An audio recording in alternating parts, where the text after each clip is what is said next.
እንዴት ናችሁ ውድ የቻናሌ ቤተሰቦች? ሰሞኑን ብሔራዊ ባንክ ሁሉም የባንክ ተጠቃሚዎች ፋይዳ መታወቂያቸውን ከባንክ ጋር ሃርሞናይዝ ማድረግ እንዳለባቸው መግለጫ አውጥተዋል። ይህንን የማያደርግ የባንክ ተጠቃሚ አካውንቱን ማንቀሳቀስ አይችልም ተብሏል። የተሰጠ ጊዜ አጭር ስለሆነ አካውንታችሁ ሳይታገድ ቶሎ ሃርሞናይዝ አድርጉ። ባንኮችን ለከስተመራቸው ቴክስት እየላኩ ነው። ኤስኤምኤስ ስላክላችሁ ግን ከትክክለኛው ባንክ መሆኑን አረጋግጡ፣ ምክንያቱም አጭበርባሪዎች ስለበዙ። በዚህ ቪዲዮ እንዴት ፋይዳ መታወቂያችሁን ከንግድ ባንክ አካውንታችሁ ጋር ሃርሞናይዝ እንደምታደርጉ አሳያችኋለሁ። ንግድ ባንክ ቅርንጫፍ በመሄድ ጊዜያችሁን ሳታባክኑ ከቤት ሳትወጡ ይህንን አጭር ስቴፕ ተከትላችሁ እንዴት እንደምትሞሉ አሳያችኋለሁ።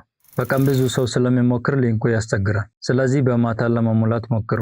አሁን ፋይዳ መታወቂያ ከንግድ ባንክ አካውንት ጋር ኮኔክት እናደርጋለን። ይህንን መንገድ ብቻ ነው መከተል ያለባችሁ። መጀመሪያ ክሮም ብራውዘር ክፈቱ።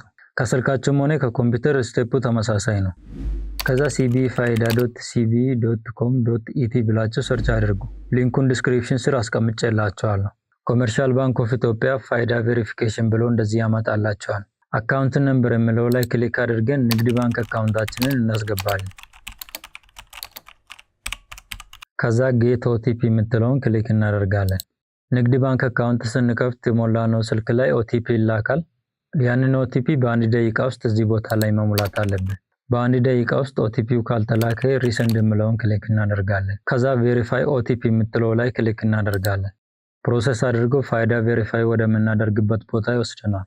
በሁለት መንገድ ሎጊን እንድናደርግ ኦፕሽን ያመጣልናል። እኛ ሎጊን ዊዝ ኮድ የምትለውን መምረጥ አለብን። ከዛ ኢንተር ዩር ፋይዳ አሊያስ ነምበር ብሎ ያመጣል። ፋይዳ መታወቂያችሁ ላይ ያለውን ባለ 16 ቁጥር እዚህ ቦታ ላይ አስገቡ።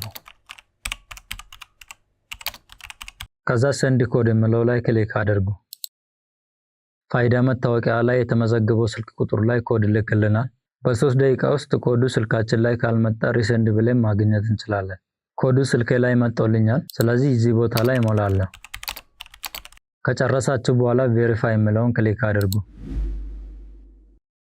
ንግድ ባንክ እንደ ትውልድ ቀን፣ አድራሻ፣ ጾታ፣ ናሽናሊቲ፣ ሙሉ ስም፣ ስልክ ቁጥር፣ ፎቶዋችሁን እንዲሁም ኢሜይል አድሬሳችሁን አክሰስ ማድረግ እፈልጋለሁ ፍቀዱልኝ እያለ ነው። ስለዚህ አለው የምትለውን ክሊክ ማድረግ አለባችሁ።